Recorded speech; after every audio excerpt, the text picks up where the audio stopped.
Menjelang sahur, semakin banyak orang yang berkumpul di depan pagar tembok masjid kampung. Orang tua, anak-anak, laki, perempuan jadi satu. Mereka menyaksikan Cak Dlahom yang terlihat berlari bolak-balik di jalan kecil di depan masjid. Dia melakukannya sejak habis tarawih. Dan orang-orang kampung tak percaya Cak Dlahom akan berlari selama itu. Keringat mengucur deras di sekujur tubuh Cak Dlahom, mengalir dari rambutnya, menetes ke hidung dan pipinya. Napasnya terdengar ngos-ngosan.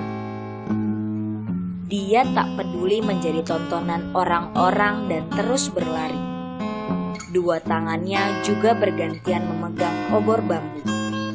Dari mulutnya terdengar, "Celaka, celaka." Ketika waktu sahur digantikan subuh dan orang-orang mulai salat di masjid, Cak Dlahom tak berhenti berlari dengan obornya. Ketika jemaah selesai salat dan mulai terdengar berzikir, dia malah mengencangkan suaranya. "Celaka, celaka." Suaranya itu seolah sengaja diarahkan ke masjid, dan memang setiap kali sampai di depan pagar masjid, Cak Dlahom menoleh ke masjid sambil berseru, "Celaka."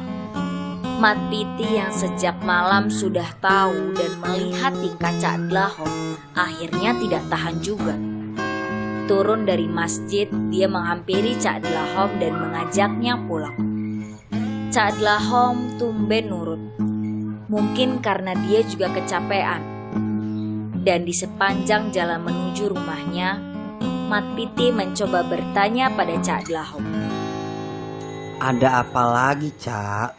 Kok setiap hari kayaknya ada masalah?" Orang-orang di masjid itu celaka, Mat. Mereka beribadah loh, Cak. Bukan mencari celaka. Mereka celaka, Mat. Salat dan beribadah kok celaka? Gimana sih, Cak? Tidak ada perbuatan baik yang diancam neraka kecuali sholat, Mat. Iya, Cak. Salatnya orang-orang yang lalai. Nah, pinter kamu. Tapi kita kan nggak tahu apakah mereka lalai atau tidak, Cak. Siapa sih yang memelihara Sarkum?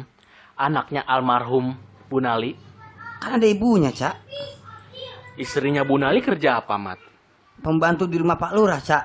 Sarkum tidak melanjutkan sekolah karena ibunya hanya pembantu. Dia juga terjerat utang dan kamu ndak tahu kan, Mat? Dia kan dapat upah dari Pak Lurah, Cak. Mereka hidup kekurangan, Mat. Dan para tetangganya hanya sibuk beribadah di masjid. Beribadah kan wajib, Cak. Oh, tentu saja. Tapi mereka beribadah, sholat itu, apa sebetulnya yang kamu harapkan, Mat? Ya surganya Allah, Cak. Dan berlindung dari nerakanya. Terus, setelah kamu mendapat surga, kamu akan apakan anak Bunali dan istrinya itu? Setiap orang kan bawa takdirnya masing-masing, Cak. Itulah masalahmu, Mat. Masalah gimana? Kan wajar, Cak. Wajar menurutmu, Mat. Lah terus? Karena kamu beribadah, sholat, puasa, berzakat, dan berhaji. Lalu apa kamu merasa berhak atas surga? Seharusnya begitu, Cak. Mat, surga dan neraka itu makhluk. Tak pantas kamu harapkan. Maksudnya, Cak? Derajat surga dan neraka itu tidak lebih mulia dan lebih teruk darimu. Iya. Gimana ya, Cak? Andaipun engkau berhak terhadap surga atau malah berhak atas neraka, tempatmu di sana tidak akan berkurang oleh apapun, termasuk oleh ibadahmu. Jadi saya tidak perlu beribadah gitu? Tidak perlu sholat dan sebagainya? Jangan dirikan sholat kalau kamu tak tahu siapa yang kamu sembah. Kalau kamu melakukannya juga, kamu seperti memanah burung tapi tanpa melepas anak panah dari busurnya. Sia-sia karena yang dipuja hanya wujud khayalanmu. Iya, Cak, iya. Sholatmu dan sebagainya adalah urusanmu dengan Allah. Tapi Sarkum yang yatim dan ibunya yang kere, mestinya adalah urusan kita semua. Dua-duanya mesti jalan ya, Cak. Lalu, kenapa Sarkum tidak bisa sekolah dan kelaparan dan ibunya yang janda terlilit utang?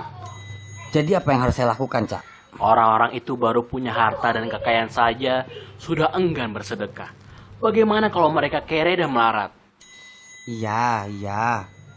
Saya paham, Cak. Biar saya dan Romlah yang mengurus Sarkum dan ibunya. Bagus, Mat. Saya mengerti sekarang. Sampean lari-lari bawa obor.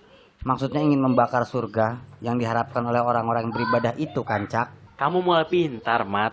Terus yang kemarin sampean bawa ember ke masjid, mau menyiram neraka gitu. Kamu sudah mengerti. Nah, itu yang jadi masalah, Cak. Masalah gimana, Mat? Air seember kemarin, sampean apakan? Aku siramkan ke lantai masjid. Ya, itu masalahnya, Cak.